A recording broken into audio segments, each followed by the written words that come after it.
Hey geeks, welcome back to my channel. I'm Trey Guillotine and you're watching Weekly Marvels, where I give a few thoughts about some of the weekly Marvel news that went on in the past week. Chris Hemsworth isn't ready to stop playing Thor just yet. The Black Widow solo movie has found a scriptwriter. Some set pics from Avengers Infinity War raise some questions.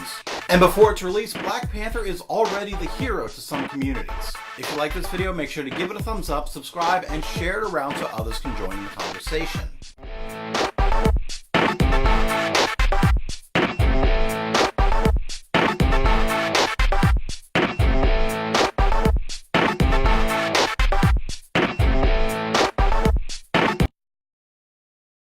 Avengers Infinity War and the next Avengers movie that happens a year after that, which is like Avengers Infinity War 2.0, I'm not sure how they're going to title that, marks the end of Chris Hemsworth's original contract to play Thor. But according to Hemsworth, he's not quite ready to let go of the character. I've just literally 2 days ago finished Avengers 4 and that's my contract. My pre-existing contract is done now, so it's kind of like, wow, that's it.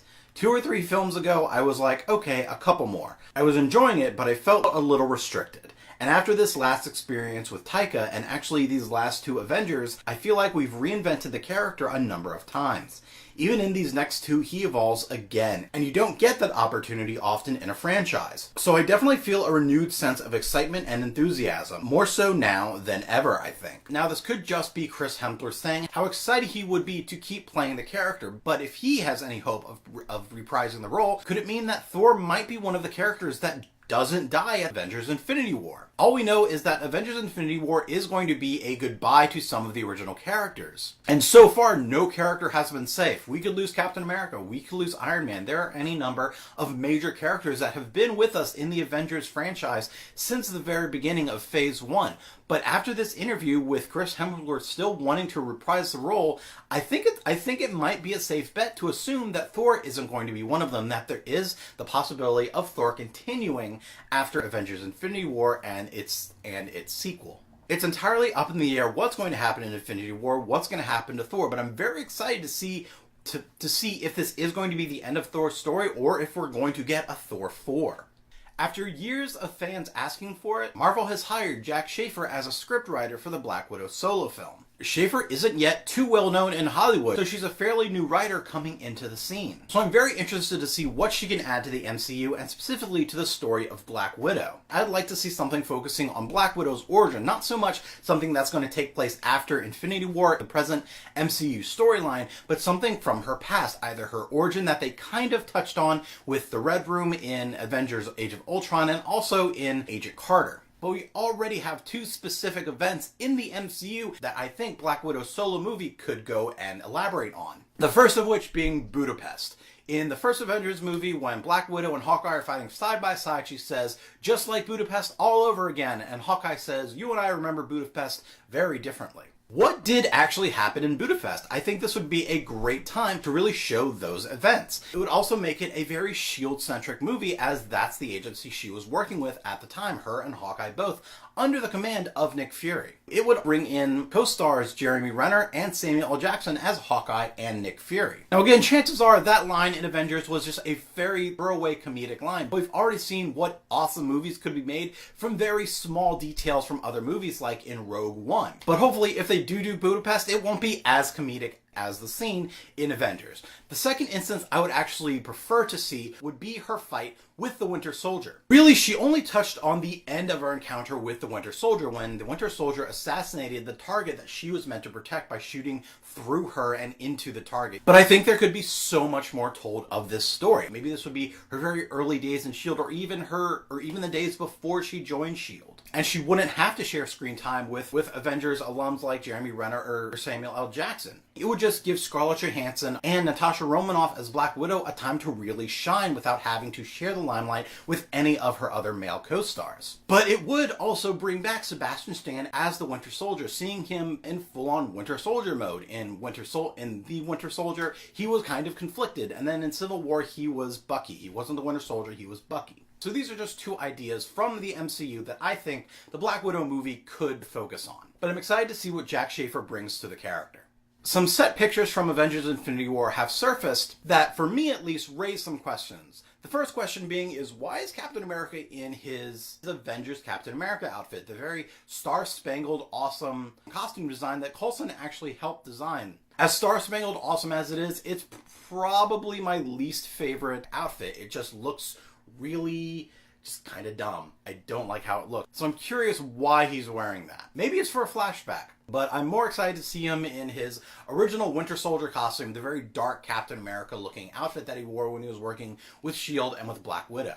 But the second question it brings up, and I think is more important, is that in the pictures we see that both Captain America and Iron Man are wearing these strange devices on their hands. It's a little circle and there's like a little light coming out of it. Obviously, it's a set picture, so we can't see any like CGI that's going to be coming from it or what exactly it is to be, but I'm just curious about what it is, and I have a theory. Considering that they're going to be fighting Thanos, who is wearing the Infinity Gauntlet, but as we've seen it, he only has 2, maybe 3 stones in the Infinity Gauntlet, at least when we see it in the trailer. Is it then possible that the Avengers get a hold of their own Infinity Stones before Thanos can grab them and use the powers of the stones to fight Thanos? Thus giving the 4 remaining stones, splitting them up against various Avengers, the 2 of which being Iron Man and Captain America. Which stones would they use, and how have they managed to harness them?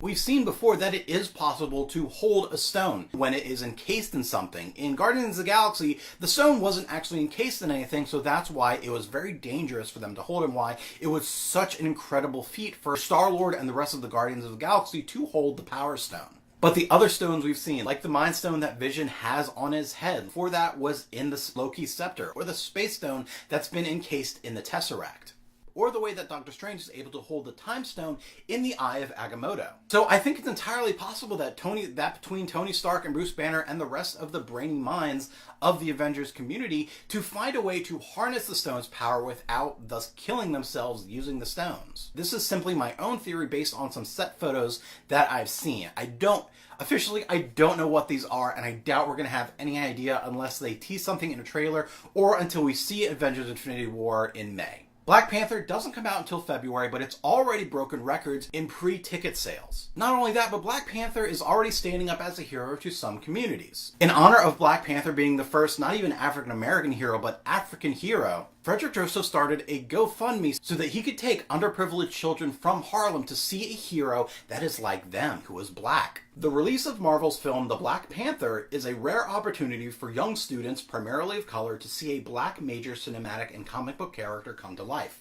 This representation is truly fundamental for young people, especially those who are often underserved, unprivileged, and marginalized both nationally and globally.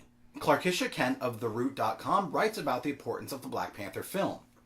Black Panther remains socially and culturally relevant because it imagines a world where black people continually triumph over the influences of capitalism, Western imperialism, and white supremacy. The Boys and Girls Club of Harlem, BGC Harlem, was founded in 1980 with the purpose of providing a safe, positive, and supportive place for youth, which fosters learning and quality relationships, which can have a significant impact on their lives.